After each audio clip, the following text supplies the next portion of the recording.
Hi, நான் உங்கள் நேரடி நெல் விதைப்பாளர் லாரன்ஸ். இந்த பதிவு என்னென்னா, ஒரு 6 மணி 6:30க்கு மேலே வயலுக்கு வரவங்க ரொம்ப எச்சரிக்கையாக வரணும்.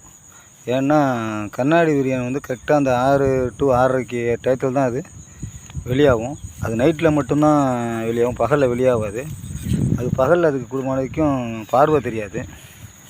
நைட்டில் தான் அது கூடுமான வரைக்கும் மேய்ச்சலுக்கு வரும். ஏன்னா அந்த கண்ணாடி விரியன் பாம்பு வந்து எனக்கு கொரோனா ஃபஸ்ட் டயத்தில் ஸ்டேஜ் டயத்தில் எனக்கு வந்து கண்ணாடி விரியன் பாம்பு கடிச்சு நான் ஒரு 5 நாள் ஜிஹெச்சில் இருந்தேன். அதனால தான் இந்த பதிவு விவசாயிகளுக்காக போடுறேன்.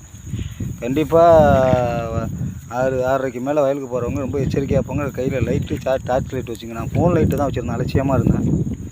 அது வந்து எனக்கு கடிச்சிட்டு அப்புறம் நல்ல வேளை அதை பார்த்துட்டேன் நான். அதனால தான் ஆஸ்பத்திரிக்கு போய் 5 நாள் இருந்தேன். அப்புறம் தான் க்யூர் பண்ணிக்கிட்டு நான் வந்தேன். அதனால் இப்போ என்ன சொல்கிறேன்னா, யார் போனாலும் வயலுக்கு 6:30க்கெலாம் போனீங்கன்னா தண்ணி பாய்ச்சறதுக்கோ இல்லை போர் பைப்பை மாறி விடணும் அப்படின்னு போனாலும், மடையை மாறி விடணும்னு போனாலும் ஜாக்கிரதையாக போங்க. இந்த பதிவை பார்த்து லைக் பண்ணுங்கள், ஷேர் பண்ணுங்கள், சப்ஸ்கிரைப் பண்ணுங்கள். நேரடி நெல் விதைக்கணுங்கிறவங்க கமெண்டில் நம்பர் போடுறேன், கூப்பிடுங்க. தேங்க்ஸ்.